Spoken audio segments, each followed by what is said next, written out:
गुरुचरित्र ग्रंथ आणि त्याचं वाचन करण्यासाठी आज आपण हक्काच्या स्वामींच्या नियोजित जागेमध्ये खरं तर या ठिकाणी बसलेलो आहोत, लक्षात ठेवा। त्यामुळं आज खऱ्या अर्थानं आपण जे गुरुचरित्र वाचतोय, तुम्हाला जर थोडक्यात सांगायचं झालं, अगदी अध्याय क्रमांक 1 पासून अध्याय क्रमांक 53 पर्यंत दत्त महाराजांचा थोडक्यात सारांश या गुरुचरित्र ग्रंथामध्ये खरं तर दिलेला आहे। आणि गुरुचरित्र ग्रंथ का वाचावा? बघा, आज गुरुचरित्र वाचनाचा कितवा दिवस आहे? कितवा दिवस आहे? 4था दिवस आहे। तुम्ही तो पोथी वाचत असताना तुम्ही तेवढ्या टायमिंग मध्ये दत्त महाराजांच्या सानिध्यात राहत आहे असा भास तुम्हाला प्रत्येकाला होत असतो। ना घरचं आठवतं, ना आपल्याला बाकीचं काही आठवतं, आपल्या डोक्यात फक्त दत्त महाराजांचं सानिध्य असतं। एवढं पावित्र्य आणि एवढी ताकद ह्या ग्रंथामध्ये आहे, लक्षात ठेवा। खरं तर दत्त महाराजांचा जन्म कसा झाला याच्या अगोदर अध्याय क्रमांक 1 मध्ये पृथ्वीची निर्मिती ब्रह्मदेवानी कशी केली, ह्या 4 कलियुगामध्ये खरं तर या युगांमध्ये कशा पद्धतीने रचना केली, इथून 4थ्या अध्यायाला जी सुरुवात होते दत्त महाराजांच्या जन्मापासून ते गाणगापूर मध्ये दत्त महाराज भीमा अमरच्या संगमामध्ये गुप्त होतात आणि इथपर्यंत हा सारांश या ग्रंथामध्ये दिलेला आहे। म्हणून प्रत्येक अध्यायाचं महत्व हे थोडंसं अनन्य साधारण आहे असं, आणि या अध्यायाचं महत्व जर आपण समजून घेतलं तर लक्षात घ्या, त्याचा मराठीचा अर्थ जर आपण समजून घेतला तर यासारखा जगामध्ये दुसरा कोणताही ग्रंथ तुम्हाला सापडणार नाही। म्हणून आज ज्या अर्थानं आपण हे गुरुचरित्र करतोय, जो संकल्प सोडून आपण हे पारायण करतोय, आपली ती इच्छित मनोकामना दत्त महाराज हे नक्कीच पूर्ण करणार, लक्षात घ्या। कारण तुम्हाला पटणार नाही, तुम्हाला एक छोटासा अनुभव म्हणून सांगतो। आता तुम्ही शनिवारी प्रहरीच्या सेवेला आगाशिवनगरला तर येणारच आहेत, हरीश भाऊ तुम्हाला सांगतील, परंतु आमचे 2-3 सेवेकरी, एक अमेरिकेवरून आलाय, एक लंडन वरून आलाय, खास गुरुचरित्राच्या पारायणासाठी प्रहरीच्या सेवेसाठी वर्षातले 7 दिवस ते स्वामींच्या सानिध्यात घालवतात, लक्षात ठेवा। म्हणजे ग्रंथाची माहिती किती मोठी असेल। त्यामुळं आज आपण ह्या ज्या सेवा करतो, जो आशीर्वाद स्वामींचा आपल्याला मिळतो, हा आपल्यासाठी खूप मोठा ऊर्जा देणारा आशीर्वाद असतो, लक्षात घ्या। त्यामुळं आज आपण इथं जे सामुदायिक पारायण करतो याचं महत्व एवढं अनन्य साधारण आहे। आता मला सांगा, मला वाटतंय किती सेवेकरी बसले? 264 264 सेवेकरी इथं गुरुचरित्र वाचनाला बसले। आता मला सांगा, तुम्हाला जर घरी गुरुचरित्र पारायण करायचं असेल तर 7 दिवसात किती पारायण घरी करू शकता? 1 करणार का 264 करणार?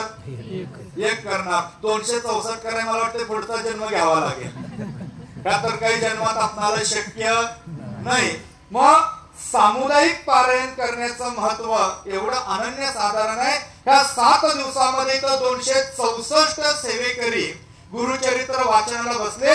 याचाच अर्थ दत्त जयंतीला प्रत्येकाच्या खात्यावरती 264 गुरुचरित्रचं पुण्य दत्त महाराज जमा करणार आहे। मग किती मोठी ताकद आपल्याला भेटेल, लक्षात घ्या, किती मोठा आशीर्वाद आपल्याला दत्त महाराजांचा मिळेल।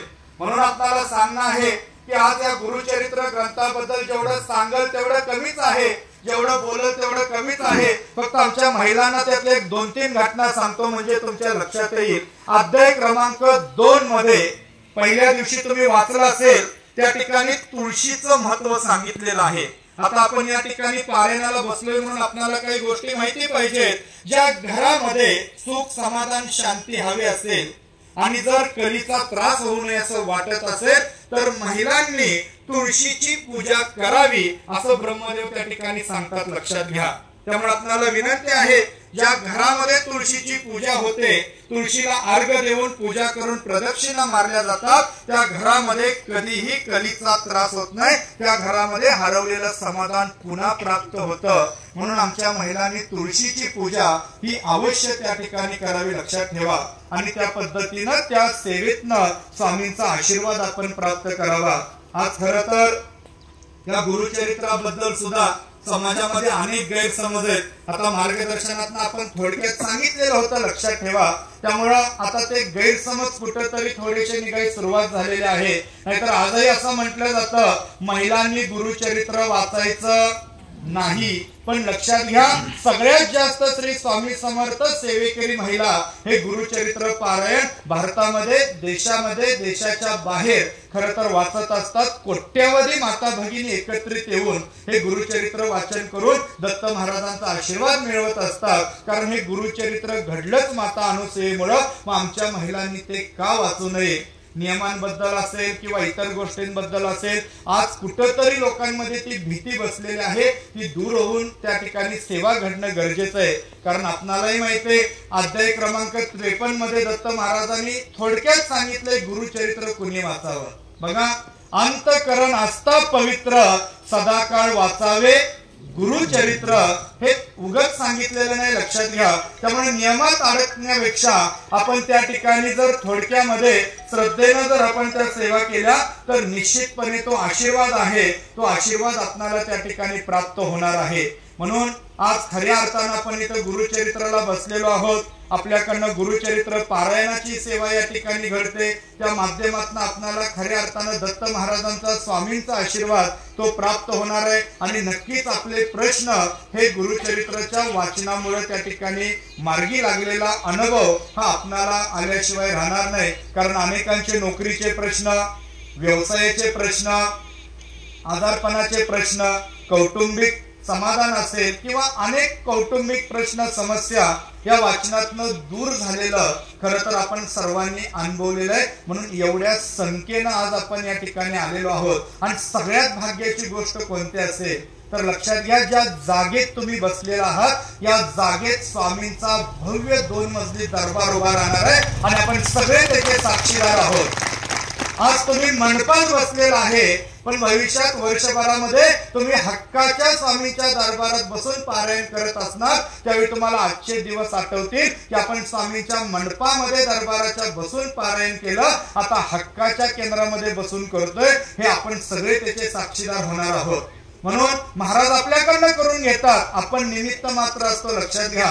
त्यामुळे आपला हा जो श्री स्वामी समर्थ सेवा मार्ग आहे, हा सेवा मार्ग खरं तर अनुभूतीचा आहे, प्रचितीचा आहे. खरं तर अक्कलकोट नंतर स्वामींनी जे नियोजन करून घेतलं, सद्गुरू नारायणदास पिटले स्वामी महाराज असतील, त्यानंतर सद्गुरू परमपूज्य मोरे दादा असतील आणि आज परमपूज्य गुरुमौली. खरं तर अक्कलकोट आणि दिंडोरी हे काही वेगळं नाही, लक्षात ठेवा. नाहीतर अनेकांना असं वाटतं अक्कलकोटचे श्री स्वामी समर्थ महाराज वेगळे आहेत का आणि दिंडोरीचे श्री स्वामी समर्थ महाराज वेगळे आहेत का. काही जण असे पण विचारतात, अक्कलकोटच्या स्वामींचे, दिंडोरीचे स्वामी काही मावस भाव आहेत का काय. आता काय लोकांना सांगायचं सांगा. अक्कलकोट पण स्वामींचंच आहे आणि दिंडोरी पण स्वामींचीच आहे, लक्षात ठेवा. फक्त फरक एवढाच आहे, अक्कलकोटला अन्नदान आणि दिंडोरीला ज्ञानदान, ह्या 2च घटना घडतात, लक्षात ठेवा. स्वामी मात्र तेच आहेत. स्वामींनी जे अक्कलकोट मध्ये कार्य केलं, अक्कलकोट नंतर स्वामींनी नाशिक मधून खरं तर पंचवटी तीरावरून ह्या कार्याला, जे कार्य अक्कलकोट मध्ये होतं ते कार्य तिथून चालू केलं. एवढाच फरक आहे, लक्षात घ्या. आणि आपल्या सेवा मार्गातनं जे ज्ञानार्जन केलं जातं, आपल्या सेवा मार्गातनं जे ज्ञान दिलं जातं, हे जगाच्या पाठीवर तुम्हाला कुठेही भेटणार नाही. ते फक्त या सेवा मार्गाच्या माध्यमातूनच आपल्याला भेटत असतं. त्यामुळं आपण स्वतः ज्ञान घ्या, स्वतः परिपूर्ण व्हा, आपल्या कुटुंबाला त्या ज्ञानातनं परिपूर्ण करा, समाजामध्ये त्या ज्ञान वाटा. आणि खऱ्या अर्थानं जी ग्रासलेली आहेत, त्या संकटामध्ये सापडलेली लोक आहेत, त्या लोकांपर्यंत हे ज्ञान पोचवून खऱ्या अर्थानं त्यांना अध्यात्माचं महत्व हे आज आपण समजून सांगणं गरजेचं आहे. कारण आज हा श्री स्वामी समर्थ मंत्र आहे, हा मंत्र तेवढा शक्तिशाली आहे. अशक्य ही शक्य करतील स्वामी, हे उगाच म्हटलेलं नाही, लक्षात ठेवा. आज हा जो षडाक्षरी मंत्र आहे बघा, आज आमच्या ज्ञानेश्वर माऊलींनी त्या ज्ञानेश्वरीमध्ये असं सांगितलेलं आहे, जर माणसाला भगवंताशी एकनिष्ठ व्हायचं असेल तर नामाशिवाय जगात दुसरा कुठलाही मार्ग नाही, लक्षात ठेवा. आज अनेक जण देव मानत नाहीत, अनेकांना देव पटत नाही, अनेक जण म्हणतात ही अंधश्रद्धा आहे. हरकत नाही, अंधश्रद्धा असो, श्रद्धा असो, पण मला एक थोडक्यात तुम्हाला सांगायचं आहे. मला सांगा, आपण ज्या मंडपात बसलेलो आहोत त्या मंडपात आपल्याला कुठंतरी थोडंसं आता गरम होतंय, पण ते गरम होत असताना मध्येच थंड वाऱ्याची झुळूक येते आणि आपल्या मनाला, शरीराला थंड गारवा देऊन निघून जाते. पण तो वारा दिसतो का हो? का बघितलंय तुम्ही कधी? कधीच नाही. पण त्या वाऱ्याचा स्पर्श जाणवतो का नाही जाणवत? नक्की जाणवतो. वारा दिसत तर नाही, पण त्या वाऱ्याचा स्पर्श मात्र नक्की जाणवतो. तसाच स्वामींचा आशीर्वाद आहे. तो कधीच दिसत नाही, पण जर त्यांचं नाम घेतलं, त्यांची सेवा घेतली, तर आयुष्यातल्या सगळ्या दुःखांचा डोंगर दूर होतो आणि समाधानाचा गारवा आपल्या आयुष्यात निर्माण होतो. एवढी ताकद ही स्वामींच्या सेवेमध्ये आणि नामामध्ये आहे. त्यामुळे आपण नामाशी एकनिष्ठ राहिला, स्वामी चरणाशी एकनिष्ठ राहिला, तर आयुष्यातलं दुःख दूर व्हायला वेळच लागणार नाही, लक्षात ठेवा. आणि स्वामी अनुभव असे देतात, ते दिलेले सुद्धा आपल्याला कळत नाहीत. आज मला सांगा, आपण एवढे सेवेकरी इथं पारायणाला बसलोय, अनुभव असल्याशिवाय आम्ही आलोय का? आज आपणाला माहित आहे, माणसाला एकतर वेळ नाही आणि वेळ देणं तर आज खूप अवघड झालेलं आहे. पण त्यातनंही आपण या ठिकाणी सकाळी 6 वाजेपासून बसलेलो असतो सेवेसाठी. तुम्ही एवढा वेळ देता, याचाच अर्थ कुठेतरी स्वामींनी तुम्हाला अनुभूती प्रचिती दिलेली आहे, म्हणून तुम्ही या ठिकाणी आलेला आहात. म्हणून तुम्हाला एक सांगणं आहे की आज स्वामींची सेवा करत असताना नेमकं आपण काय केलं पाहिजे. तर तुम्हाला एक मूळ सेवा आहे, ही मूळ सेवा तुमच्या हातून घडणं गरजेचं आहे. कारण आज तोडगे उपाय पर्याय आपल्या मार्गातून भरपूर सांगितले जातात, परंतु आज कोणत्याही सेवेला सुरुवात करण्यापूर्वी आपण काय वाचतो? स्वामी स्तवन वाचतो. स्वामी स्तवन असेल, त्यानंतर 11 माळी श्री स्वामी समर्थ जप असेल, 3 अध्याय स्वामी चरित्र सारामृत असेल, 1 माळ गायत्री मंत्र असेल, संध्याकाळी रामरक्षा कालभैरवाष्टक असेल, सकाळ संध्याकाळ घरात गोमूत्र शिंपडण्याची सेवा असेल, किंवा तिन्हीसांच्या वेळेस देवघरामध्ये तिळाच्या तेलाचा दिवा लावण्याची सेवा असेल.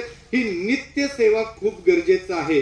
नाहीतर कधी कधी काय होतं, या सेवा आपल्याकडनं घडत नाहीत आणि आपण काय करतो, इतर तोडगे पर्याय उपाय करतो आणि आपण मग विचारात पडतो की आम्ही एवढे सगळं तोडगे उपाय पर्याय केले, मग आमचा प्रश्न का सुटला नाही. जर मूळच पकडलं नाही तर झाड मुळातनं निघणार आहे का हो? अजिबात नाही. त्याच पद्धतीने तुम्ही मुळापासून जर स्वामींची सेवाच केली नाही तर इतर तोडगे उपाय 50% काम करत नाही. त्यामुळे तुम्हाला विनंती आहे, ही जी मूळ नित्य सेवा आहे, ही नित्य सेवा सुद्धा आपल्या हातून घडणं गरजेचं आहे. आणि त्यातल्या त्यात श्री स्वामी समर्थ या मंत्राच्या जपाला आणि या नामाला आपण जास्त महत्व द्यावं, लक्षात ठेवा. कारण अशा अनेक सेवेकरी आहेत. आपल्या ज्ञानदान भाग 1 मध्ये असं सांगितलेलं आहे, जो सेवेकरी संकल्पयुक्त 12 लक्ष श्री स्वामी समर्थ मंत्राचं अनुष्ठान करेल, त्याच्या सकल मनोकामना पूर्ण होतात. मग विचार करा, जर आपण ह्या सेवा जर करत राहिलो तर यातनं किती मोठी अनुभूती आपल्याला त्या ठिकाणी येणार आहे. त्यामुळे खऱ्या अर्थानं तुम्हाला जर शक्य असेल तर ती अनुष्ठानाची सेवा आहे, ती सेवा ही तुम्ही त्या ठिकाणी करू शकता. आणि त्या अनुष्ठानाच्या सेवेतनं जी अनुभूती आहे, प्रचिती आहे, तेही तुम्ही त्या ठिकाणी घेऊ शकता. कारण हा जो जप आहे, हा अशक्य ही शक्य करणारा जप आहे. कारण सगळ्या मंत्रांचा राजा म्हणून गायत्री मंत्राला संबोधलं जातं, पण आपल्या सकल मनोकामना पूर्ण करून सगळ्या मंत्रांवर राज करणारा मंत्र हा श्री स्वामी समर्थ मंत्र आहे, लक्षात ठेवा. त्यामुळं आज खऱ्या अर्थानं संसार करत करत हा परमार्थ आपणाला साधायचा आहे. आणि आपणाला सर्वांना माहिती आहे, आपल्या या सेवा मार्गातून असं सांगितलं जातं का हो, तुम्ही सगळंच सोडा आणि 24 तास स्वामींपाशी बसा. चुकून जर उद्या 24 तास स्वामींपाशी बसलो तर स्वामीच आपल्या मागे दांडकं घेऊन लागतील. आधी संसार कर आणि मग थोडासा त्यातनं वेळ मला परमार्थासाठी दे. कारण स्वामी स्तवन मध्ये एक ओवी आहे, असोनिया संसारात प्राचीन तव नामामृत प्रपंच आणि परमार्थ तेने सुगम मज लागी. कलियुगामध्ये जो सेवेकरी, जो भाविक संसार करत करत परमार्थ करेल, त्याच्या सकल मनोकामना पूर्ण होतील. हा स्वामींनी आपल्याला आशीर्वाद दिलेला आहे, लक्षात घ्या. त्यामुळे आपल्याला सर्वांना कळकळीचं सांगणं आहे की कितीही संसारामध्ये गडबड असू द्या, कितीही धावपळ असू द्या, पण थोडासा वेळ आपल्यासाठी, कुटुंबासाठी काढून स्वामींची सेवा आपण करावी. बरं, 11 माळीच का आणि 3 अध्यायच का, तुम्हाला थोडक्यात सांगतो. बघा, 11च माळी जप का करायचा त्याचं विश्लेषण तुम्हाला एका मिनिटात देतो. आता मला खरं खरं सांगा, किती सेवेकरी 11 माळी जप करतात? हात वर करा बरं. बऱ्यापैकी आहेत. किती सेवेकरी एकच माळ जप करतात? बरं, कोण कोण नुसतं श्री स्वामी समर्थ म्हणतं? आता स्वामी समर्थ म्हणा, आम्ही सगळेच म्हणतो बघा. मग 11च माळी का? पहिली माळ ही आपल्या गुरूंसाठी, दुसरी आणि तिसरी माळ ही आपल्या आई वडिलांसाठी, चौथी माळ पितरांसाठी, तिथून पुढच्या 6 माळा आपले षडरिपू आपल्या ताब्यात राहण्यासाठी, आणि शेवटची 11वी माळ ही आपल्यासाठी. मग आता पहिली माळ ही कुणासाठी आहे? गुरूंसाठी. मग आपले गुरु कोण आहेत? श्री स्वामी समर्थ महाराज. मग पहिली माळ स्वामींसाठी आपण का जपावी हा सुद्धा प्रश्न आहे. आज मला सांगा, आपण ह्या सेवा मार्गात येण्याच्या अगोदर आपल्या जीवनात किती दुःख होतं एकदा आपण आठवा.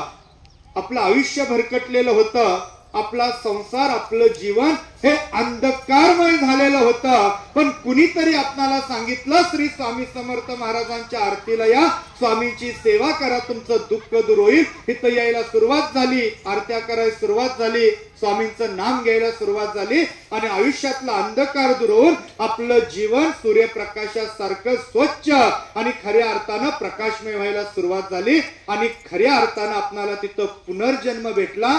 मग मला सांगा, स्वामींचे उपकार कुठल्याही जन्मात आपण फेडू शकतो का? अजिबात नाही. मग आपल्या गुरूंनी आपल्याला तारलं, सांभाळलं, म्हणून पहिली माळ कुणासाठी? गुरूंसाठी, स्वामींसाठी. दुसरी आणि तिसरी माळ कुणासाठी? आई वडिलांसाठी. मग मला एका प्रश्नाचं खरं खरं सांगा, उत्तर द्या. कुणी कुणी आईच्या पोटी जन्म घेतलाय? आता तुम्ही म्हणणारे काही विचारायचं असतं का? आम्ही काय ढगात ना आलोय का काय? बघा, मला थोडक्यात तुम्हाला काय सांगायचंय की आई वडिलांसाठी दुसरी आणि तिसरी माळ का? आजची परिस्थिती एवढी गंभीर आहे, आपण खरं तर त्या ठिकाणी बघत आहोत. लक्षात ठेवा की समाजामध्ये किती विदारक परिस्थिती आहे. आज छोटी छोटी मुलं आई वडिलांचं ऐकत नाहीत हा भाग तर वेगळा, परंतु आज वृद्धाश्रमांची संख्या का वाढली याचा विचार करण्याची वेळ आलेली आहे. खरं तर आम्ही रावणाचं उदाहरण देताना अनेक घटना चुकीच्या सांगतो, पण एक घटना कधीच सांगत नाही. स्वतःच्या आईसाठी रावणानं कैलास पर्वतावरनं काय आणलं? भगवान शिवांचा आत्मलिंग आणलं. लक्षात ठेवा. आजच्या पोरांना सांगा बरं आई बापासाठी काहीतरी आण, तो आई बापाच काळीच काढून घेऊन जाईल, आणायचं बाजूलाच राहिलं. मग आज ही परिस्थिती कुठेतरी बदलली पाहिजे. आपण जर आपल्या आई वडिलांच्या पोटी जन्म घेतला असेल, त्यांनी लहानापासून आपणाला आपल्या पायावरती उभं राहीपर्यंत सांभाळलं असेल, आपणाला शिकवलं, शिक्षण दिलं, संस्कार दिले, आपणाला चालायला बोलायला शिकवलं, समाजामध्ये वावरायला शिकवलं. आज त्या आई वडिलांमुळे आपण हे जग पाहिलं. त्या आई वडिलांचे आपल्यावरती किती अनंत उपकार आहेत ते कुठल्याही जन्मात आपण फेडू शकत नाही. आणि आपल्यामुळे ज्या आई वडिलांना अनंत यातना झाल्या त्यांना कुठेतरी समाधान लाभावं म्हणून आपल्या आई वडिलांच्या उद्धारासाठी आणि समाधानासाठी दुसरी आणि तिसरी माळ कुणासाठी करतो आपण? आपल्या आई वडिलांसाठी. चौथी माळ कुणासाठी? पितरांसाठी. पण या पितरांबद्दल तर एवढा गैरसमज समाजामध्ये आहे. आता खरं तर खेडेगावामध्ये जर आपण एखाद्याला विचारलं, बाबा तुम्ही पितरांची सेवा करता का, माणसं सहज बोलून जातात, आम्ही त्या भूतांची प्रेतांची सेवा अजिबात करत नाही. म्हणजे आपण आपल्या पितरांना कुणाचा दर्जा दिला? भूताचा आणि प्रेतांचा. मग ते जर भूत आणि प्रेत असतील, मग त्यांची जमीन कशाला पाहिजे, त्यांची प्रॉपर्टी कशाला पाहिजे, त्यांच्या बँकेतल्या एफड्या कशाला पाहिजे, त्यांचे पैसे कशाला पाहिजे, ते पण दान करून टाकायचं भूतासनी प्रेतासनी. आज आपणाला पितर म्हटलं की खरं तर अंगावरती काटा उभा राहतो. पण आपणाला एक सांगणं आहे, देवांपेक्षा सगळ्यात श्रेष्ठ स्थान कुणाला आहे? पितरांना आहे. लक्षात ठेवा. त्यामुळे तुम्हाला एक विषय निघाला म्हणून कळकळीचं सांगणं आहे. कुणाकडे नित्यसेवेचं पुस्तक आहे? हातवर करा बरं. तुम्ही फक्त एक सेवा सगळ्यांनी न चुकता सुरू करा उद्यापासून किंवा पारायण संपल्यापासून. आपल्या नित्यसेवेच्या पुस्तकात पितृस्तोत्र आहे. काय आहे? पितृस्तोत्र. दररोज सकाळी आंघोळ झाल्यानंतर देवाला पाया पडण्याच्या अगोदर दक्षिण दिशेला जसा स्वामींना मुजरा करतो तसा आपण मुजरा करायचा आणि त्या ठिकाणी पितरांना विनंती करून, हे सर्व पितर देवतांनो, आपण सुखी समाधानी संतुष्ट आनंदी राहा, आमच्याही कुटुंबाला सुखी समाधानी संतुष्ट आनंदी ठेवा, आम्ही श्री स्वामी समर्थ सेवेकरी आहोत, अशी विनंती करून त्या नित्यसेवेतलं पितृस्तोत्र वाचा, 1 मिनिट लागतो, हातपाय धुवून मग बाकीची कामं देवपूजा तुम्ही करा. तुम्ही 1 वर्षभर हा उपाय करून बघा, तुमच्या घरामध्ये सर्व प्रकारचं स्थैर्य आणि स्थिरता या पितरांच्या सेवेतनं प्राप्त झालेली दिसेल. म्हणून आज या पितरांबद्दल सांगायचं झालं तर अनेक कुटुंबामध्ये बघा पितृदोष वाढण्याची कारण काय. अनेकांनी आत्महत्या केलेल्या असतात, अनेकांना त्या ठिकाणी सर्पदंशानं मृत्यू आलेला असतो, कोण बुडून मेलेलं असतं किंवा अनेक प्रकारे वेगवेगळ्या कारणानं मृत्यू होऊन कमी वयात मृत्यू झालेले असतात. मग हे जर मृत्यू असे झाले असतील तर त्या व्यक्तीला सद्गतीन मोक्ष मिळतो का हो? अजिबात नाही. मग तुम्ही 33 कोटी जरी देव खाली बोलवले तरी तुम्हाला सर्व प्रकारचं समाधान तिथं लाभणार आहे का? अजिबात नाही. मग ते लाभण्यासाठी ही पितरांची सेवा आहे. आणि याबरोबर आमच्या महिलांनी न चुकता पंचमहायज्ञ करणं गरजेचं आहे. किती महिला पंचमहायज्ञ करतात? हात वर करा बरं. म्हणजे बऱ्यापैकी करतात. कदाचित अनेकांना माहिती नसेल. आता पंचमहायज्ञ म्हणजे कुठला यज्ञ बिज्ञ करायचा नाही बरं का, नाहीतर तुम्ही परत म्हणणार आम्हाला आणि कुठला यज्ञ करायला सांगताय. पंचमहायज्ञ म्हणजे काय तुम्हाला थोडक्यात सांगतो. मला सांगा, कुणाला सकाळ सकाळी दररोज चहा प्यायला लागतो? आता तुम्ही म्हणणार तुम्हाला का सांगू, आमचा मी बघू प्याचा का नाही प्यायचा, हरकत नाही. पण तुम्ही चहा ठेवता ठेवता एक यज्ञ करू शकता. आता खरं तर एक चहाचा विषय निघाला म्हणून सांगतो. आपल्या खेड्यात अजून पण बरं आहे, पण आमच्या हरीश भाऊंना विचारा, पुण्यामध्ये किंवा सिटी सारख्या भागांमध्ये एक अशी विचित्र परिस्थिती निर्माण झालेली आहे. लोकांना बेड टी लागतो. आता कसला टी? बेड टी मध्ये पण प्रकार आहे. उठल्या उठल्या दात न घासता चहा पिणे आणि अनेक प्रकारच्या आजाराला निमंत्रण देणे.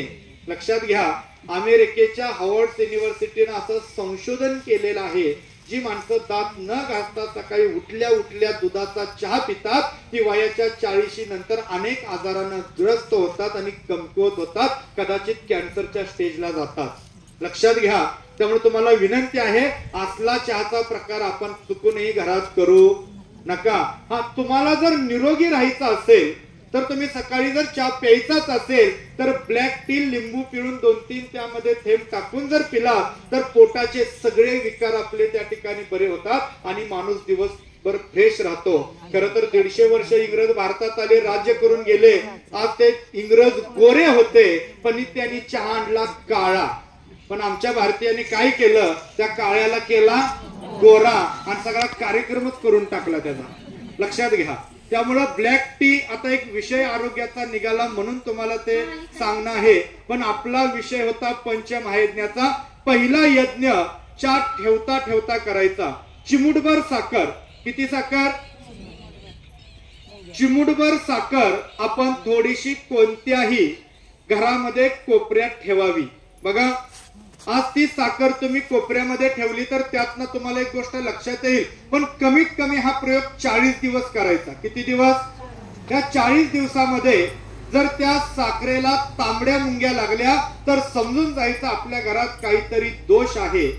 आणि मुंग्या नाही लागल्या तरी काळजी करायची नाही. आणि तांबड्या मुंग्या लागतायत म्हणून शेजारचीला तर अजिबात सांगायला जायचं नाही, नाहीतर ती उद्या चहा पण प्यायला तुमच्या द्यायची नाही.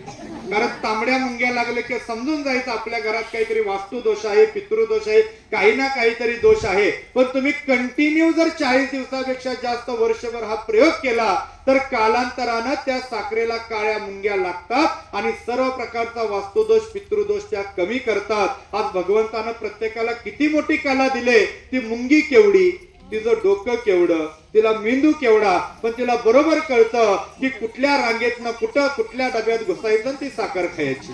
लक्षात घ्या. मग मला तुम्हाला काय सांगायचंय, कधी कधी काळ्या मुंग्या साखरेला वेडा मारून निघून जातात पण खात नाहीत. पण वर्षभर जर हा प्रयोग केला तर घरातले सगळे दोष कमी होतात. याला भूत यज्ञ म्हणतात. कोणता?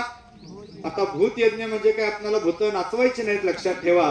पण सगळ्यात दोषातली भूत घराच्या बाहेर काढायसाठी हा यज्ञ केला जातो. हा झाला भूत यज्ञ. दुसरा यज्ञ ऋषी यज्ञ. आता मला सांगा, कुणाच्या घरात चूल आहे? म्हणजे ती खेडेगावातच असणार, शहरात काही नसणार, लक्षात ठेवा.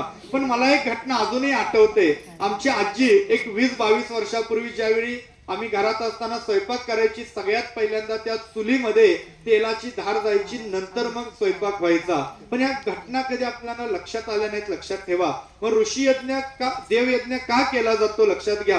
हा जो आपल्याला देवयज्ञ करायचा आहे, या देवयज्ञाचं नेमकं महत्व काय आहे की आपण घरामध्ये एक पावशेर गाईचं तूप आणून ठेवा आणि दररोज तुम्ही छोट्याशा कागदाला एक थेंब तूप लावा आणि ते तूप लावलेला कागद जाळून टाका. त्याला देवयज्ञ म्हणतात. आता देवयज्ञ का केला जातो मला सांगा. तुम्ही स्वामींना किती इच्छा बोलला हो. आता तुम्ही म्हणणार आम्ही किती का बोलना. बरं, महाराजांपाशी प्रश्न नाही सुटला म्हणून गावच्या देवाला किती नवस बोलला. बरं, प्रत्येक देवाला तुम्ही किती अडचणीत टाकलं. देवा असं कर, मग असं करतो, शेजारचा असा करतो, त्याचा कार्यक्रमच कर, मी तुला असं करीन. तुम्ही काय बोलला असेल याची गॅरंटी नाही. लक्षात घ्या. मग मला सांगा त्या देवावर किती आपली ऋण झाले हो. नेमकं कुठल्या ऋणातनं तुम्ही उतराई होणार.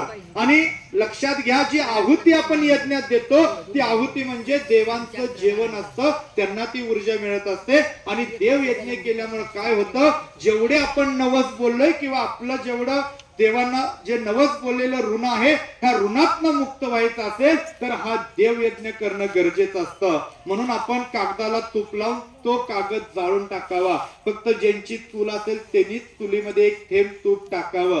नाहीतर चुकून तुम्ही जर गॅसमध्ये एक चमचा तूप टाकलं आणि काय प्रॉब्लेम झाला तर पुन्हा इकडे हरीश भाऊंना आम्हाला इचरा यायचं नाही. नाहीतर तुम्ही म्हणणार तुम्हीच सांगितलं होतं की आम्ही कागदाला सांगितलं, आम्ही गॅसवर टाकाय सांगितलेलं नाही. लक्षात ठेवा. तिसरा यज्ञ मनुष्य यज्ञ. आज तुमच्या घरी अनेक जण पै पाहुणे नातेवाईक मित्रमंडळी लहान मुले येत असतात. त्यांना चहा पाणी गोळ्या बिस्किट देऊन त्यांचा आत्मा संतुष्ट करणं, त्या आत्म्याचा आशीर्वाद मिळवणं, त्याला मनुष्य यज्ञ म्हटलेला आहे.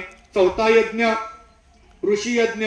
आज जर तुमच्या गावामध्ये कुठे गाई असेल तर दररोज एखादी छोटीशी चपाती किंवा भाकरी त्या ठिकाणी गाईला देणं. नसेल गाई, महिन्यातनं थोडासा चारा 100 रुपयाचा 50 रुपयाचा तुम्ही त्या ठिकाणी गायला नेऊन देणं. हा जो ऋषी यज्ञ आहे, हा ऋषींची जी आपल्यावरती उपकार आहेत. खर तर आपण इथं जेवढे सेवेकरी आहोत किंवा जगामध्ये जेवढी माणसं आहेत त्या प्रत्येकाचं गोत्र हे ऋषींच्या नावानं आहे.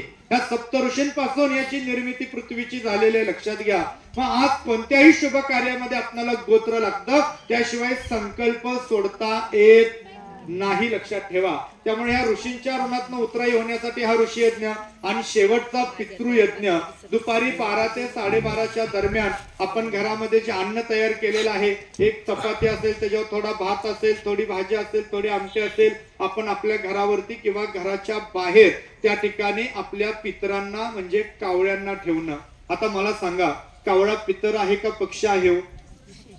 पक्ष आहे. पण ब्रह्मदेवांनी त्यांना वरदान दिलेलं आहे, पृथ्वी तलावरती एखाद्या मनुष्याचा मृत्यू होईल त्यावेळी त्या ठिकाणी तो नैवेद्य उष्टवून मोक्ष देण्याचं काम एक कावळ्याकडं सुपूर्त केलेलं आहे. आणि कावळा हा यमाचा द्वारपाल आहे. लक्षात ठेवा.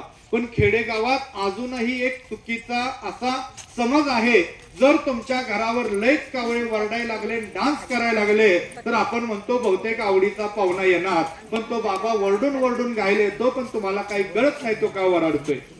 म्हणजे ही कारण असतात. हा पंचमहायज्ञ हा थोडक्यात आपण जर केला, आता मला सांगायला जास्त वेळ लागणार आहे का? अजिबात नाही. याच्यामुळं 8 प्रकारचे दोष नाहीसे होतात. शाप, ताप, तळतट, वैर, ऋण, हत्या, वास्तु दोष आणि पितृदोष. म्हणून हा पंचमहायज्ञ करावा. 3 अध्याय आपण जे सांगितले मगाशी लक्षात ठेवा. आता तुम्हाला थोडक्यात सार सांगतो. 4थ्या माळेपर्यंत आलेलो. 6 माळा आपल्यातले षडरिपू आपल्या ताब्यात राहण्यासाठी आणि 11वी माळ आपला प्रश्न सुटावा त्यासाठी. आणि 3 अध्याय कशासाठी? पहिला अध्याय पूर्व प्रारब्ध नष्ट होण्यासाठी, दुसरा अध्याय वर्तमान काळ चांगल्या चालण्यासाठी आणि तिसरा अध्याय भविष्य काळ उज्ज्वल होण्यासाठी. अशा पद्धतीनं ही जी सेवा आहे ही आपल्याला 11 माळी जपायची. 3 अध्यायाची आपण केली आणि त्याच्याबरोबर 1 माळ गायत्री मंत्र जर म्हटला तर आपले सर्व प्रश्न हे या नित्य सेवेतनं मार्गी लागतात. त्याबरोबर आरती आपण चुकवू नका. सामुदायिक सेवेमध्ये आपल्याला जेवढा सहभाग घ्यायचा येईल तेवढा सहभाग आपल्याला घ्यायचा आहे. आणि सगळ्यात महत्वाचं, आज पारायणाचा कितवा दिवस आहे? 4था. आता खरं तर आपण या ठिकाणी हा जो अब्जचंडी अंतर्गत पारायण सोहळा करतोय, आज स्वामी याग आहे. कोणता याग आहे? आणि आज वार कोणता आहे? गुरुवार आहे, आपल्याही इथं स्वामी चरित्र सारामृतचं वाचन होणार आहे. हरीशभाऊ तुम्हाला सांगतील किती वाजता होणार आहे आणि स्वामी चरित्र का वाचावं. जो माणूस मनातनं हरलेला आहे आणि ज्या माणसाला कोणताही मार्ग सापडत नाही त्यांनी एकदा फक्त स्वामी चरित्र वाचावं. आयुष्यामध्ये हरलेला माणूस पुन्हा नव्यानं उभा राहायला सुरुवात करतो. एवढी ताकद ही स्वामी चरित्र सारामृत मध्ये आहे, लक्षात घ्या. त्यामुळं याचं सांगेल तेवढं महत्व स्वामी चरित्र सारामृतचं कमी आहे.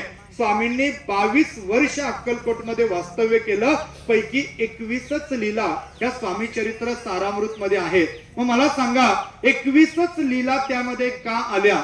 स्वामी कुठून आले, अक्कलकोट मध्ये राहिले, समाधी घेण्यापर्यंत हा सगळा सार त्या स्वामी चरित्र सारामृत मध्ये दिलेला आहे. म्हणून आपण आजची जी वाचनाची सेवा आहे ही कुणीही त्या ठिकाणी चुकवू नका. उद्या शुक्रवार आहे, उद्या चंडी याग आहे आणि आपल्यासाठी एक सगळ्यात मोठी पर्वणी आहे, लक्षात घ्या. उद्या शुक्रवार असल्या कारणाने, चंडी याग असल्या कारणाने या ठिकाणी आपण दुर्गा सप्तशती पाठ वाचन आणि श्रीयंत्रावरती कुंकुम अर्चन घेणार आहोत. आता मला सांगा किती जणांकडे श्रीयंत्र आहेत, हात वर करा बरं. म्हणजे बऱ्यापैकी सेवेकऱ्यांकडे आहेत. तुम्हाला एक विनंती आहे, हरीशभाऊ तुम्हाला सांगतेलच, उद्या आपल्याला ज्यांच्याकडे श्रीयंत्र आहे त्यांना इथं का घेऊन यायचंय तर आपण इथं कुंकुम अर्चन त्या यंत्रावर घेणार आहोत. मला सांगा कुणाला पैशाची गरज आहे? कसं काय मान खटाव मधल्या इथं बसलेल्यांकडून लय पोत्याना पैसा आहे असेल तर काळजी करू नका. हरीशभाऊंना मला सांगा केंद्र बांधायचं आहे आपल्याला, आम्ही पोतं घेऊन येतो. मला तुम्हाला काय म्हणायचं, आर्थिक शिवाय कुटुंब चालतं का? पण त्यासाठी काहीतरी सेवा केली पाहिजे. मग त्यासाठी काय करायचं तर उद्या दुर्गा सप्तशतीचा पाठ आणि आर्थिक प्राप्तीसाठी श्रीयंत्रावरती कुंकुम अर्चनाची सेवा आपण या ठिकाणी घेतलेले. त्याचं टायमिंग हरीशभाऊ तुम्हाला सांगतील. फक्त आपण जास्तीत जास्त संख्येनं त्यात सहभाग घ्यायचाय. आणि सगळ्यात महत्वाचं, शनिवारी आपणाला मान खटाव तालुक्यातल्या सेवेकऱ्यांना प्रहरीच्या सेवेसाठी रात्री 11 वाजेपर्यंत आगा शिवनगर सेवा केंद्रामध्ये यायचं आहे. हरीशभाऊ तुम्हाला ते नियोजन सांगतील. आता प्रहर म्हणजे काय तुम्हाला एका मिनिटात सांगतो. कुणाला वाटतंय स्वामींनी आपला सांभाळ करावा? त्याने हात वर करा बरं. आता जो मीटिंग घ्यायची स्वामी काय करू म्हणून बघा. म्हणजे प्रत्येकाला वाटतंय आपला सांभाळ कोणी करावा? स्वामींनी. बरं आपल्या आयुष्यातलं दुःख कोणी दूर केलं? स्वामींनी. आपल्या आयुष्यात आपल्याला योग्य मार्ग कुणामुळे सापडला? स्वामींमुळे. आपल्या आयुष्यातला अंधकार कुणामुळे दूर झाला? स्वामींमुळे. मग आपला सांभाळ थोडक्यात कोण करतंय? स्वामी करतायत. वर्षातल्या 365 दिवसापैकी किती दिवस स्वामी आपला सांभाळ करतायत? आता ह्याच्यावर पण मीटिंग घ्यायची बघा. 365 दिवस करतायत. म्हणजे आपली रखवाली कुणाच्या हातात आहे? स्वामींच्या हातात आहे. मग आपण जी स्वामींची सेवा करतो त्या माध्यमातून स्वामी आपली प्रहर करतात. प्रहर याचा अर्थ स्वामी आपला सांभाळ करतात. लक्षात ठेवा, जर स्वामी आपली वर्षभर प्रहर करत असतील तर वर्षातली 5 तास प्रहर आपण स्वामींची करू शकत नाही का? पुन्हा कुणाला वाटतंय स्वामींची प्रहर करायची? हात वर करा बरं. बघा मला तुम्हाला एवढंच सांगायचं आहे, आज ही जी प्रहर आपण करतो ही प्रहर म्हणजे काय तुम्ही गुरुचरित्रात शेवटच्या दिवशी वाचाल अध्याय क्रमांक 53 मध्ये. प्रहर म्हणजे 2 सेवेकरी विनावादन करतात, 2 सेवेकरी स्वामी चरित्र वाचन करतात आणि 2 सेवेकरी काय करतात?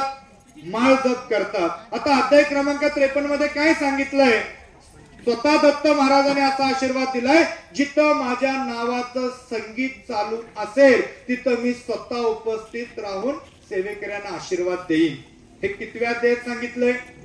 53व्या अध्यायात. मग आपण ज्यावेळी प्रहर करतो त्या प्रहरीमध्ये वीणा वादन करतो त्यावेळी त्या वीणेतनं मधुर श्री स्वामी समर्थ नावाचं संगीत तयार होतं आणि दत्त महाराज तिथं असलेला भास होतो. मग लक्षात घ्या, आज 12 ते 4 हीच वेळ आपल्यासाठी का? खरं तर लक्षात घ्या, ही वेळ म्हणजे आपल्या साखर झोपेची वेळ असते. आणि वर्षातनं तुम्ही जर एक 5 तास वेळ या प्रहरीसाठी दिला आणि साखर झोपेचे दिले तर आपल्या आयुष्यामध्ये साखरेसारखा गोडवा हा स्वामी निर्माण करतात. तेवढी ताकद त्या प्रहरीमध्ये, लक्षात घ्या. त्यामुळे आपल्याला विनंती आहे, शनिवारी संध्याकाळी आरती झाल्यानंतर आपल्याला आपापल्या केंद्रातून गाड्या करून आगाशिवनगर केंद्रात या प्रहरीच्या सेवेसाठी यायचंय. आणि आपल्या प्रहरीची वेळ आहे रात्री 11 ते पहाटे 4. म्हणजे किती तास झाले? रात्री 11 ते पहाटे 4 म्हणजे किती तास झाले? 5 तास. आता तुम्ही म्हणणार इथं पारायणाला पण बसलोय, परत रात्रभर जागायचं का? मग आता आम्ही याचं का? मग आता कसं करायचं? मग एखादं संकट जर आपल्या समोर उभं राहिलं, महाराज जर म्हणले आता कशाला माझ्या मागा लागल्या, जरा मला लय गडबड आहे, जरा 2 तास मला झोपू दे, आपण दुसऱ्या दिवशी बघू तुझं काय करायचं ते, तर तुम्ही काय कराल? मला सांगा. प्रश्न आहे, उत्तर आहे. आणि ही वेळ पुन्हा पुढच्या वर्षी शिवाय येणार आहे का हो? आज आमच्या हरीश भाऊंना, आमच्या कुसपेतांना विचारा, ते स्वतः पुण्यामध्ये त्यांनी प्रहर केलेले आहेत. आपणही दरबार झाल्यानंतर पुढच्या दृष्टीने ते नियोजन करणार आहोत. पण आता जर तुम्ही तिथं प्रहरीला आला तर ते प्रहरीचं महत्व तुम्हाला त्या ठिकाणी कळणार आहे, लक्षात घ्या. आणि तुम्हाला पटणार नाही. दररोज आता खरं तर आगाशिवनगर मध्ये 500 सेवेकरी त्या ठिकाणी गुरुचरित्रला बसलेले. दररोज रात्री 150 पावणे 200 महिला, तुम्ही व्हिडिओ बघितला असेल कदाचित ग्रुपवरती, प्रहरीला येतात. दिवसभर काही कामावरती जाणाऱ्या महिला, काही शेतामध्ये असणाऱ्या महिला, पारायणाला बसणाऱ्या महिला रात्री 11ला येतात, पहाटे 5 वाजेपर्यंत प्रहर करतात, निघून जातात. पुन्हा त्यांचं रुटीन चालू होतं. कारण हे दिवस परत येत नाहीत, लक्षात ठेवा. त्यामुळे त्या बसलेल्या प्रत्येक सेवेकऱ्यांना आणि केंद्रातल्या प्रतिनिधी कार्यरतांना विनंती आहे की आपण आपापल्या केंद्रातनं त्या पद्धतीनं गाड्यांचं नियोजन करा. हरीश भाऊंना तुम्ही भेटा, ते तुम्हाला त्या प्रहरीचं नियोजन सांगतील. आणि त्याचं नियोजन कशा पद्धतीनं आहे, तुम्ही तिथं आल्यानंतर प्रहर केल्यानंतर त्या प्रहरीचं महत्व किती मोठं आहे हे तुमच्या लक्षात येईल, लक्षात ठेवा. खरं तर तुम्हाला पटणार नाही, काही सेवेकरी अशा आहेत की त्या प्रहरीसाठी 7-7 दिवस सुट्टी काढून प्रहर करतात. कारण त्यांना एक गोष्ट माहिती आहे. आमचे एक ताई आहेत, खरं तर डॉक्टर आहेत, तुम्हाला आल्यानंतर कळेल, अश्विनी निकम म्हणून आहेत. 7 दिवस कंपल्सरी दवाखाना बंद असतो, लक्षात ठेवा. फक्त स्वामींची प्रहर करायची आणि सेवा करायची. आणि त्या 7 दिवसामध्ये त्यांना जी येणारी वर्षभरातली अनुभूती आहे ती अनन्य साधारण आहे, लक्षात ठेवा. असे भरपूर सेवेकरी पुरुषांमध्ये आणि महिलांमध्ये आहेत. त्यामुळे आपणाला विनंती आहे, आपणाला प्रहरीला कोणवारी यायचं आहे? शनिवारी रात्री 11 वाजेपर्यंत आपल्याला आगाशीमध्ये पोहोचायचंय. 4ला तिथून निघायचंय. 5:30 वाजेपर्यंत आपापल्या घरी याल आणि आंघोळ करून आवरून तुम्ही 8 पर्यंत पुन्हा इथं याल. आणि 8 नंतर आपली पारायणाची जी सेवा आहे ती होईल. आणि दत्त जयंती उत्सव मात्र आपला कधी असणार आहे? आता याबद्दल लय जण कन्फ्युज आहेत बरं का. दत्त जयंती उत्सव यावेळी आता 2 पद्धतीने आलेलं आहे. शनिवारी दुपारी पौर्णिमा लागते, संपते कधी? रविवारी. आता दत्त मंदिरांमध्ये दत्त जन्म उत्सव किती वाजता साजरा केला जातो? संध्याकाळी 6 वाजता. आता परंपरेनुसार करतात, तो भाग वेगळा, लक्षात ठेवा. पण आपल्या श्री स्वामी समर्थ केंद्रानुसार दत्त जयंती उत्सव किती वाजता साजरा केला जातो? दुपारी 12:39ला. मग तुम्ही म्हणणार 12:39लाच का? तुम्ही पहिल्या दिवशी किती अध्याय वाचले? 9 अध्याय वाचले. 4था अध्याय तुम्ही जर व्यवस्थित वाचला असेल तर तुमच्या लक्षात येईल दत्त महाराजांचा जन्म कसा झाला. मला सांगा, दत्त महाराजांचा जन्म कसा झाला? अनुसूयेच्या पोटी झाला का अनुसूयेच्या कुटीमध्ये झाला? कुटीमध्ये झाला. आता ती कहाणी खूप मोठे सांगायला लागलो तर पुन्हा तास जाईल. आणि अध्याय क्रमांक 4 ओवी क्रमांक 42 उघडून बघा. नंतर भर मध्यान्हकाळी दत्त महाराजांचा जन्म झाला. म्हणून दत्त जन्मोत्सव हा दुपारी किती वाजता साजरा केला जातो? दुपारी 12:39ला. याचं महत्व अध्याय क्रमांक 4 मध्ये दिलेलं आहे. म्हणून आपल्या या जागेमध्ये निडरच्या सेवा केंद्रामध्ये दत्त जन्मोत्सव किती वाजता साजरा होणार आहे?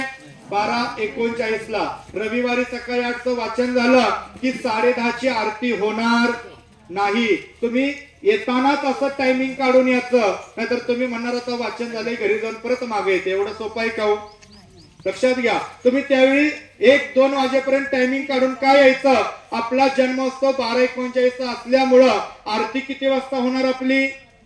12:39ला होणार, लक्षात ठेवा. आणि राहिला प्रश्न, जे पारायणाला बसले नाहीत त्यांनाही येताना फुलं अर्पण करायला दत्त जन्मोत्सवाची रविवारी आपणाला या ठिकाणी घेऊन यायचं आहे आणि हा दत्त जन्मोत्सव आपणाला साजरा करायचा आहे आणि त्याची सांगता पारायणाची कधी होणार आपली सोमवारी किती वाजता सकाळी 10:30च्या आरती नंतर नाहीतर रविवारी पारायण संपल्यावर सगळेजण पोथी घेऊन घरी जाशीला असलं काही करायचं नाही लक्षात ठेवा कारण दत्त जन्मोत्सवाची सांगता 8व्या दिवशी असते सकाळी 8ची आरती होईल सत्यदत्त पूजा होईल आणि 10:30ची आरती होईल आणि आरती झाल्यानंतर मात्र ज्यांना दत्त जयंतीचा उपवास पकडायचा आहे त्यांनी रविवारी पकडायचा आणि सोमवारी सकाळी 10:30च्या आरती नंतर सोडायचा आणि ज्यांना उपवास करणं शक्य नाही त्यांनी त्याला भानगडीत पडायचं नाही नाहीतर पुन्हा 7व्या दिवशी चुकून उपवास करायचा ज्याला जमत नाही तो बाबा पुन्हा इथं चक्कर येऊन पडायचं आणि पुन्हा घरातली म्हणायची दत्त महाराजांच्या सेवेला गेलीस आणि चक्कर येऊन का पडलीस काय केलं दत्त महाराजांनी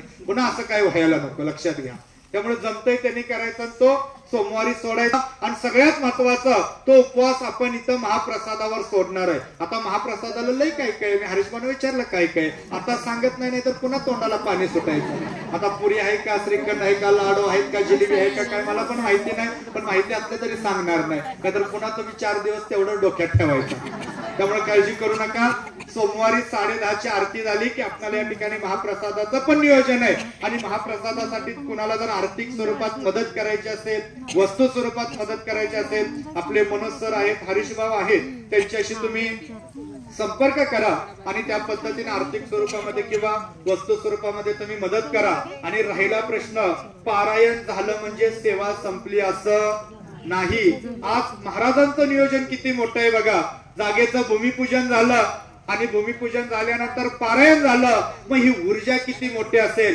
लक्षात ठेवा आज इथं जो आपला दरबार होतोय मायनीमध्ये पहिला दरबार निडर मधला हा दुसरा दरबार पण आज सेवेच्या माध्यमातून खटाव तालुका दुष्काळ मुक्त करण्याचं काम याच सेवेतनं झालं लक्षात ठेवा आणि त्याच्या आज आपण साक्षीदार आहोत तुम्हाला परवाची घटना सांगतो 1-2 फेरी घेऊन आलो आणि ते बोलता बोलले आम्ही 10 वर्षापूर्वी आलो त्यावेळी झाडाला एक पान नव्हतं पण म्हणे आता इथं असं वाटतच नाही दुष्काळ आहे त्यावेळी त्यांना सांगितलं प्रत्येक पानात महाराज बसलेत म्हणजे दुष्काळात कसा राहील लक्षात ठेवा का कारण स्वामींच्या स्तवांमध्ये सांगितलंय स्वामी कोण आहेत तू अग्नी तू पवन तू आकाश तू जीवन तुची वसुंधरा पूर्ण चंद्र सूर्य तूच पै कणा कणात महाराज आहेत आणि जिथं महाराजांची सेवा आहे तिथं दुष्काळ नावाला तरी शिल्लक राहील का आणि राहिला प्रश्न आता इथं दरबार उभा राहिल्यानंतर मान खटाव हा देशामध्ये त्या ठिकाणी नाव लौकिला येईल एवढं महत्व या निडरच्या दरबाराचं राहील लक्षात ठेवा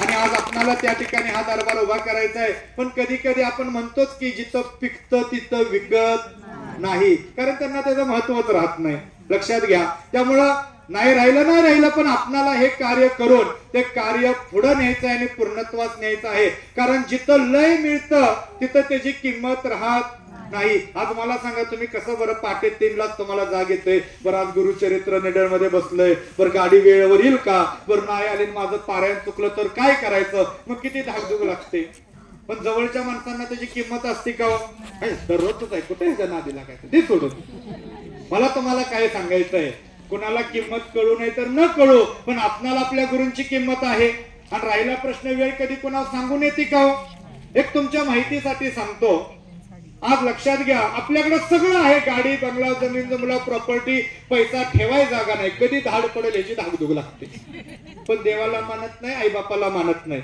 समजून चाला एखादा म्हणतो मला देवाची गरज नाही नाहीतर नाही आम्हाला काय करायचंय पण तुमच्याकडे सगळं आहे आणि काय सांगावं तुम्ही आज रात्री झोपला आणि वर्ण जर तुम्हाला फोन आला आजच्या रात्रीत बिन भाड्याच्या गाडीतनं निघायचं आहे तर उद्याचा सूर्य कोणी बघितलंय मग तुमच्या प्रॉपर्टीचा जमिनीचा तुमच्या संपत्तीचा उपयोग आहे का हो सगळं इथंच ठेवून जायचंय ते काही वर घेऊन जाणार आहे का माणूस गेल्यानंतर माणसाच्या कपाळावर रुपयाचा ठोकळा ठेवला जातो पण तोही जाताना माणूस वर घेऊन जात तो काळाहून हितच पडतो कदाचित तो असा संदेश देत असेल की आयुष्यभर तू काळ केलंच ती केलं आणि मला पण काळा करून निघून गेला कुठंही पाप फिरशील लक्षात घ्या त्यामुळे माणसानं सत्कर्मात राहावं चांगल्या कर्मात राहावं आणि त्यातल्या त्यात स्वामी सेवेच्या आणि स्वामी सेवेकरांच्या नादी चुकून कुणी लागू नये नाहीतर कार्यक्रम ठरल्यावानी होतो लक्षात ठेवा त्यामुळे मला तुम्हाला काय सांगायचं आहे की आज आपण या ठिकाणी जो दरबार उभा करणार आहे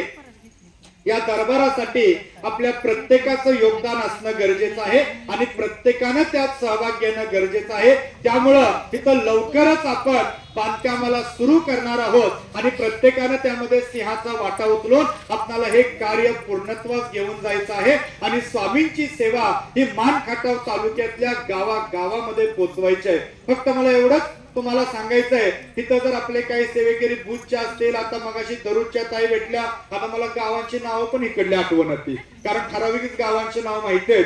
आता आमच्या ललगुणच्या पण काही ताई सेवेकरी असतील किंवा आपले पुसेगावच्या आहेत, निडळचे आहेत, अजून कुठून मलवडीचे सेवेकरी आहेत. पण ही गावं सोडून आपल्या गावामध्ये जर आपल्याला ग्राम अभियान चालू करायचं असेल, सेवा चालू करायचं असेल, तर आपण हरीशवंशी संपर्क करा. मानखटाव मधले एकही गाव शिल्लक राहता कामा नये. प्रत्येक गावात आणि घरात स्वामी बसले पाहिजेत. असं कार्य या मानखटाव तालुक्यामध्ये आपल्याला या ठिकाणी करून दाखवायचं आहे, लक्षात ठेवा. त्यासाठी आपण वेगवेगळ्या गावावरून जर आला असाल तर हरीशवंशी संपर्क करून आपण त्या पद्धतीनं मानखटाव तालुक्याचं पुढचं नियोजन त्या ठिकाणी सेवेचं आपल्याला करता येईल आणि त्या सेवेमध्ये खऱ्या अर्थानं आपल्याला सहभाग घेता येईल, लक्षात ठेवा. त्यामुळे आपल्याला सर्वांना एवढंच सांगणं आहे की आपण स्वामींची नित्याची सेवा चुकवू नका, ग्राम अभियान चुकवू नका. तिथं या सोमवारपर्यंत होणाऱ्या सेवा असतील त्या सेवा चुकवू नका. रविवारी दत्त जन्म उत्सव आहे 12/19 त्याचा जास्तीत जास्त प्रचार प्रसार करा.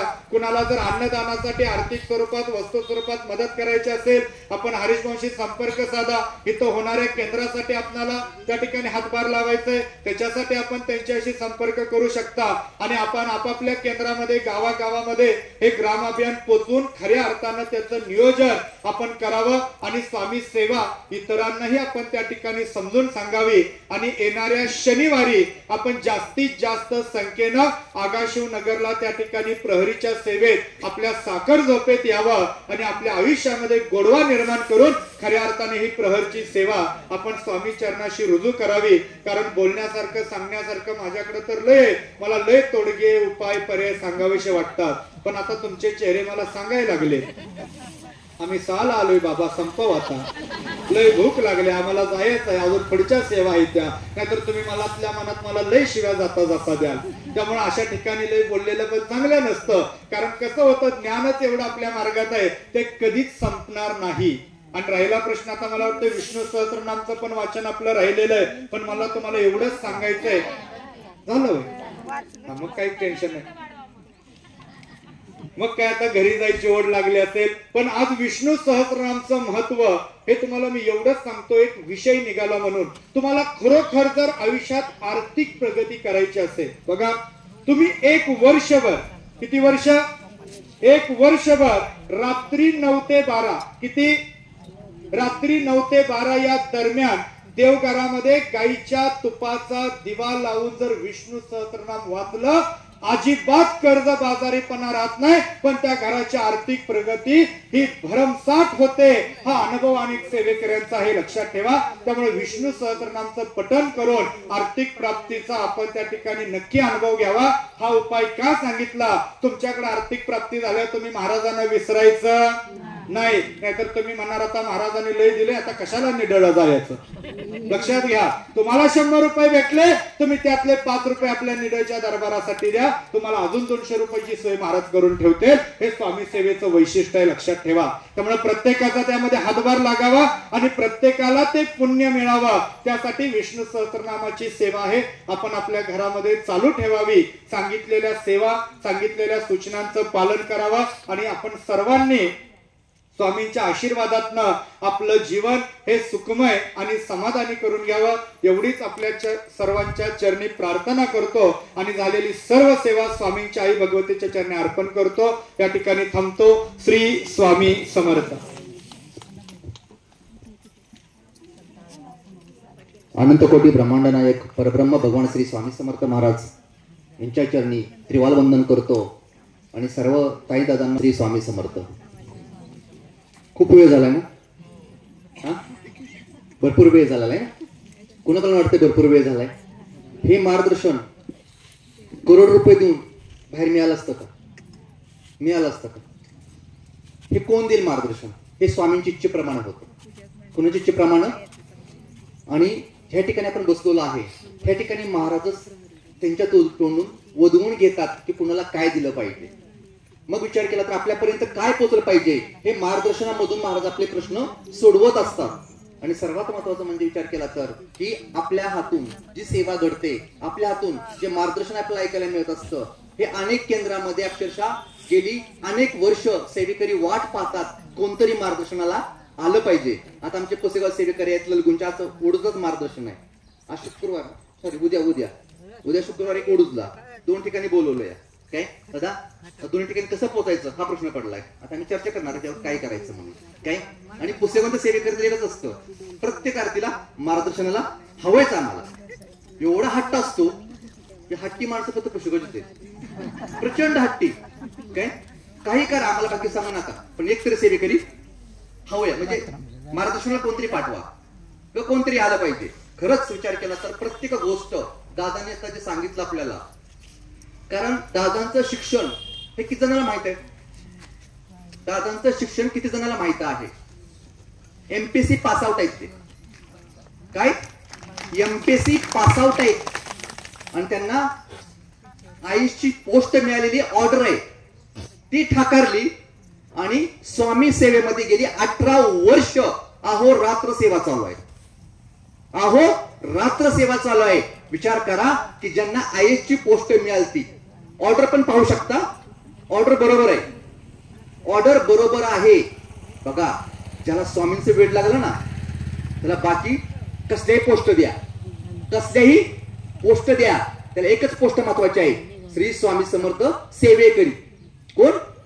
तर आयएस ची पोस्ट वाले अशा आहेत की हार्ट अटॅक येऊन गेलेले आहेत.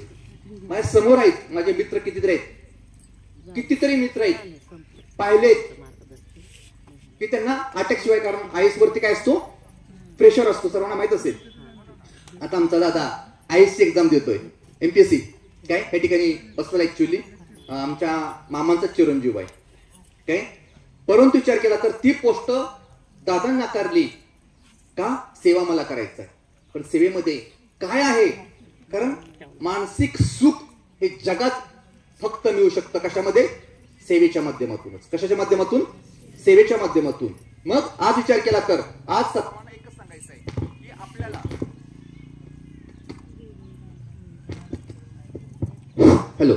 आपल्याला आपल्या सत्यनारायण पूजा असू द्या, अनेक चंडीयाग असू द्या, किंवा कोणताही विधी जर करायचं म्हणलं, दादांना मला 2 मिनिटं या ठिकाणी बोलवायचंय. दादा 2 मिनिटं.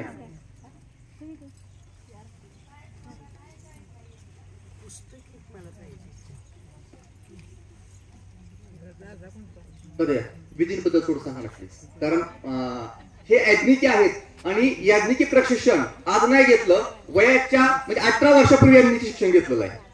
कधी? 18 वर्षापूर्वी.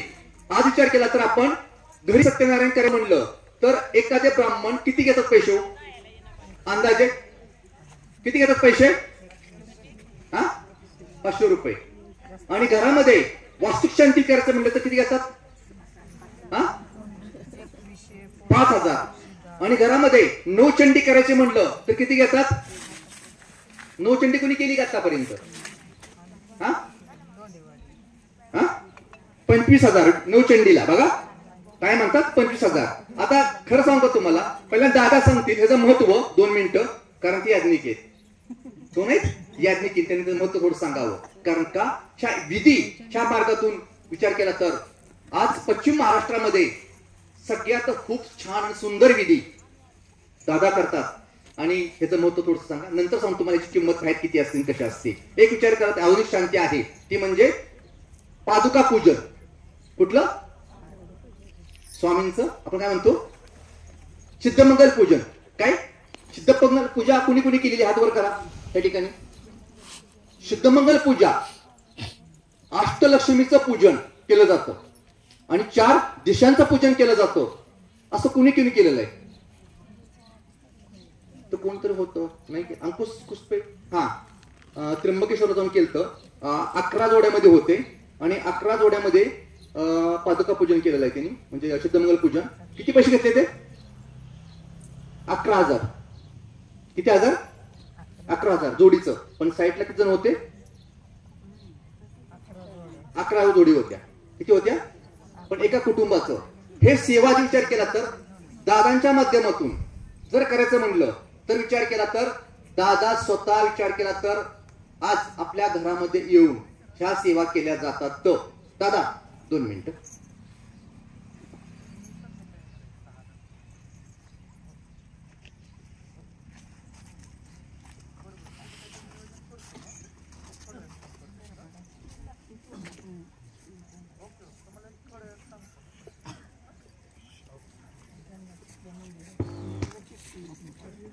मग तू सांगा सर्वांना. श्री स्वामी समर्थ. फक्त एक थोडक्यात जर सांगायचं झालं, एक मगाशी महत्वाचा विषय सांगता सांगता राहून गेलो. खर तर सर्वांना माहिती असेल आज हरीश भाऊंना भारत भूषण पुरस्कार भेटलेला आहे आणि त्या भारत भूषण पुरस्काराचं वितरण आज अंधेरीला मुंबईला आहे, पण पुरस्कार तिकडं आहे, माणूस इथं आहे. कारण पुरस्कारापेक्षा महत्व त्याने कशाला दिलं? आज स्वामी सेवेला दिलं. म्हणून एकदा जोरदार टाळ्या आपला त्यांच्यासाठी होऊन जाऊ द्या. खरं तर मला मागाशी लक्षात आलेलं पण सांगता सांगता राहून गेलं. म्हणजे आज खरोखर स्वामी सेवेची तळमळ या गोष्टीतनं आपल्याला समजून येते. आणि आता एक त्यांनी फोर्स केला म्हणून आज जी काही वास्तुक शांती असेल, नवचंडी असेल, उदक शांती असेल, ग्रह शांती असेल, आता या यज्ञ विभागामध्ये भरपूर अशा काही म्हणजे यज्ञाच्या सेवा आहेत की त्या आपल्याला कधी माहितीही नसतात. आज खरं तर आपण जी श्री स्वामी समर्थ महाराजांच्या आशीर्वादाने वास्तुक शांती करतो, त्या वास्तुक शांतीला कमीत कमी 6 तास लागतात. किती तास?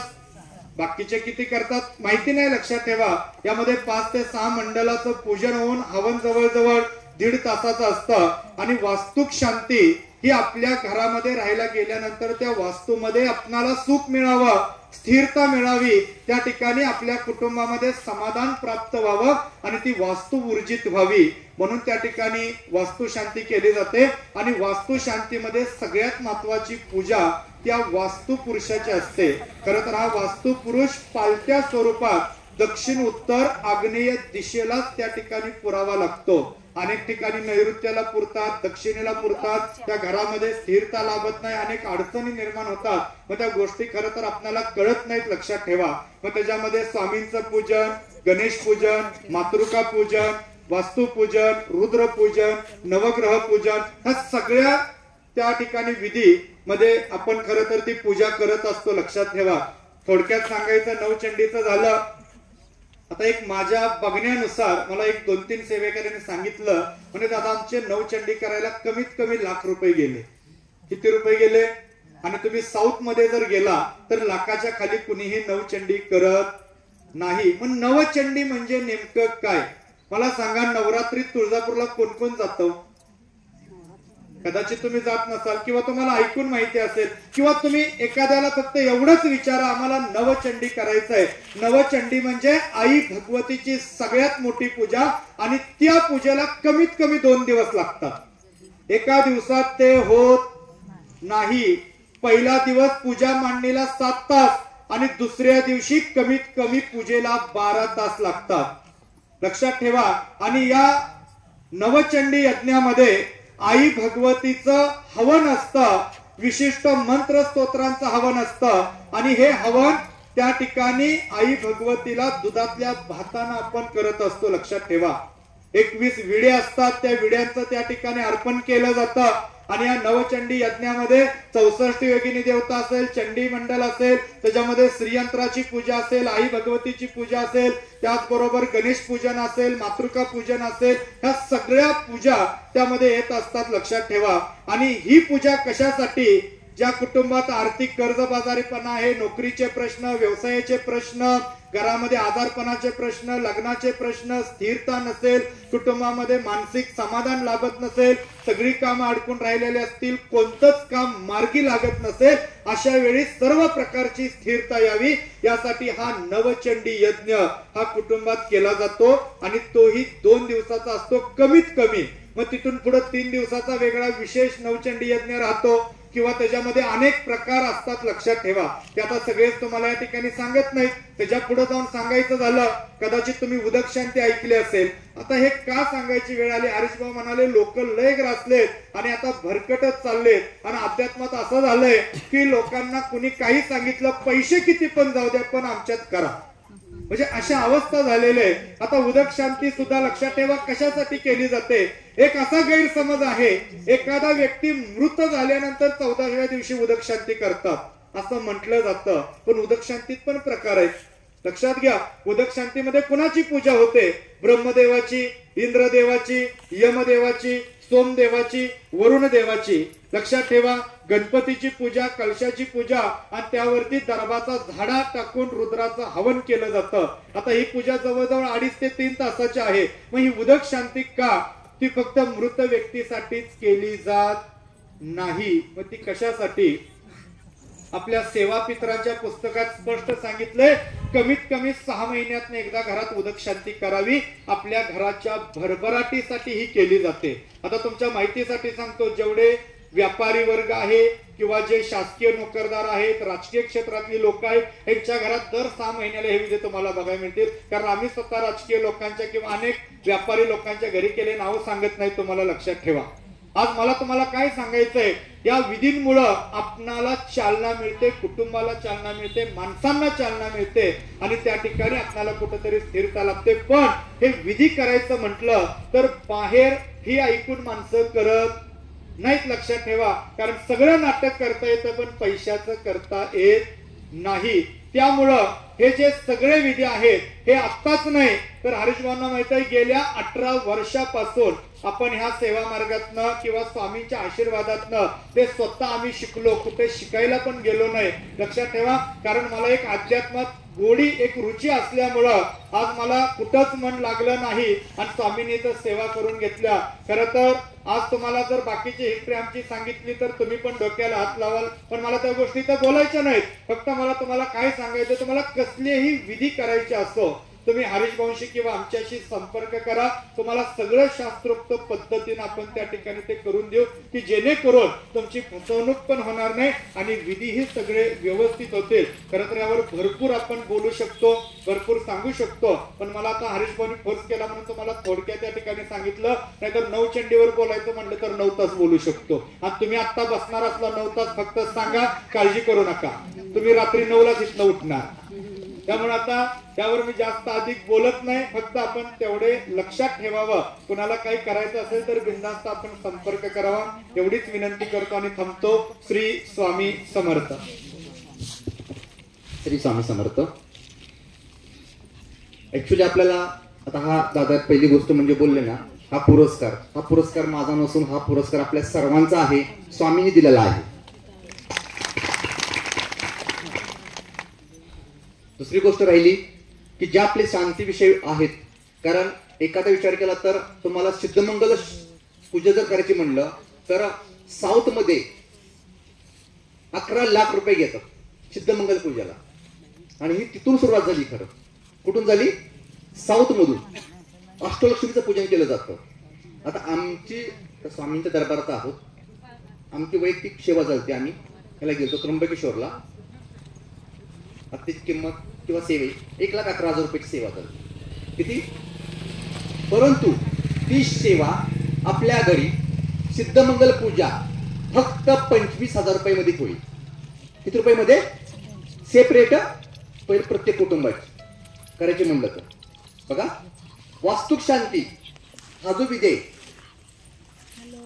वास्तुक शांती विधी दादा, वास्तुक शांती विधी 5,000. किती हजार? वास्तुक शांती विधी 5,000. अशा 9 चंडी विधी आहे, तो विचार केला तर 11,000 रुपये. किती? 11,000 रुपये 9 चंडी. आणि दादांना मला एक सांगायचं आहे की सिद्धमंगल पूजा पहिले आमची बुक करून ठेवा, कारण का तिथं झालेले आहे, पण ह्या वेळेला तिथे करायचे नक्की का, कारण हे खूप इम्पॉर्टंट आहे. दुसरी गोष्ट म्हणजे आता ह्या ठिकाणी आपल्या दरबारामध्ये आजची सेवा जी होणार आहे, दादाने भरपूर सांगितलेलं आहे, ती म्हणजे दुपारी 3 वाजता आज श्री सारामृतचा पाठ होणार आहे. पाठ होणार आहे. तर जास्तीत जास्त संख्येने ह्या ठिकाणी श्री स्वामी समर्थ महाराजांच्या पाठाला हजर राहा. आणि उद्या 3 वाजता उद्या सर्वांची आवडती सेवा आई भगवतीचा पाठ होणार आहे. आणि श्रीयंत्रावरती कुंकुमार्चन. श्रीयंत्र कुणा कोणा हातावरती करा बरं. 1 2 3 4 5 6 7 8 9 10 11 12 13 14 15 16 17 श्रीयंत्र 18. ऐका ना, 16 श्रीयंत्र घेऊन यायची. हो येतानाच 16 श्रीयंत्रावरती काय होणार आहे. कुंकुमार्चन. किती होणार आहे. श्रीयंत्रावरती प्रत्येकच एका श्रीयंत्रावरती 5 जणांनी साईडला बसायचं आणि त्याच्यावरती कुंकुमार्चन करायचं. किती महिन्यांनी. 5 महिन्यांनी प्रत्येक श्रीयंत्रावरती. ह्याचा अनुभव प्रचंड आहे. जाताना तुम्हाला त्याचं कुंकू दिलं जाईल. काय दिलं जाईल. ते कुंकू श्रीयंत्रावरती केलेली सेवा, कुंकुमार्चन केलेली सेवा, ते कुंकू आपल्या घरात घेऊन जायचं आणि दररोज आपल्या कपाळी कुंकू लावायचं. बघा हे कुंकू कुठलं आहे. हे कुंकू लावतात बघा पुरुष. तर महिला कुंकू लावायची सोडून दिली, टिकलेली आहे. भिन्न पण टिकली लावायची नाहीये. आपल्या घरात वाटतं ना लक्ष्मी प्राप्ती हवी आहे आणि लक्ष्मी दीर्घकाळ टिकली पाहिजे, अलक्ष्मी गेली पाहिजे आणि लक्ष्मी नांदली पाहिजे. त्यासाठी काय पाहिजे. आणि श्रीयंत्र तिरुपती बालाजी हे 18 श्रीयंत्रावरती उभे. किती म्हणून आपण काय म्हणतो. श्रीमंत देवता. कुणी कोल्हापूरला गेला असेल तर आई लक्ष्मीच्या अंबाबाईच्या शेजारी श्रीयंत्र आहे. काय आहे. श्रीयंत्र आहे. आणि श्रीयंत्रावरती विराजमान कोण आहेत. ललिता देवी. आई ललिता देवी. प्रचंड आशीर्वाद मिळतो. आपल्या त्याचा अनुभव घेऊन बघा. कारण ज्याच्या घरामध्ये श्रीयंत्र त्याच्या घरामध्ये लक्ष्मी पाणी भरतेच. ह्याचा आजपर्यंतचा करोडो सेवेकऱ्यांचा अनुभव आहे. त्यामुळं उद्याच्या सेवेला सगळ्यात महत्व द्या. परवा दिवशी विचार केला तर मल्हारी सप्तशतीचा पाठ आहे आणि त्या ठिकाणी रुद्रयाग आहे. रुद्रयाग विचार केला तर शनिवार रुद्रयाग आहे. त्या यागामध्ये रुद्रयागामध्ये एक तर आपण विचार केला तर ह्याचा एक करणार आहोत. रसाचा. कशाचा. रस कोण कोण आणणार. का त्या पिंडीवरती आपण काय करणार आहे. रसाचा जलाभिषेक करणार आहे. जलाभिषेक पाण्याचा होणार एक आहे आणि एक रसाचा एक होणार आहे. रस आणताना जेवढा जमल तेवढा रस परवा दिवशी घेऊन यायचा. मिक्सिंग करायचं नाही. जल आणि रस मिक्स करायचा नाहीये. दुसरी गोष्ट ह्या ठिकाणी पिंड तयार होईल. दही भाताचं लेपन पिंड होईल भगवान शिवांची. ती एक सेवा होणार आहे. उद्या परवाची सेवा तुम्हाला उद्या सांगितली जाईल. टायमिंग काय असेल ते. पण उद्याची सेवा होणार आहे दुपारी बरोबर 2 ला चालू. किती वाजता. 2 ला. कारण आई भगवतीचा पाठ आणि श्रीयंत्रावरती कुंकुमार्चन. येताना आपलं बरोबर श्रीयंत्र मोकळं आणायचं नाहीये. एखाद्या डब्यामध्ये आणायचं. त्यात तांदूळ असावेत. तांदळामध्ये श्रीयंत्र ठेवायचं आणि श्रीयंत्राच्या पाठीमागं नाव लिहा आपलं कागदाने आणि चिटकवा. काय. खुसपे म्हणून, जाधव म्हणून, सुनीता जाधव, राजेश पवार, जे काय नाव असेल XYZ ते आपलं नाव कुठे लिहा. श्रीयंत्राच्या पाठीमागं. कारण श्रीयंत्र होतील मिक्स आणि परत म्हणायचं हे माझं हे माझे. भांडण नको, वाद नको. आपलं श्रीयंत्रांना बरोबर घरी घेऊन जा. त्यावरती सेवा झालेली आहे. काय झालेली आहे. सेवा. त्याच्यामुळं दुसरी गोष्ट ज्यांना गुरुचरित्र पारायण हवेत, ग्रंथ हवेत, त्यांना 5-10 मिनिटांमध्ये पाठीमागे मिळतील. ग्रंथ आलेले आहेत. ग्रंथ आलेले आहेत. झालेली सेवा श्री स्वामी समर्थ महाराजांच्या चरणी समर्पित करतो. श्री स्वामी समर्थ. सर्वांनी प्रसाद घेऊन उद्या सकाळी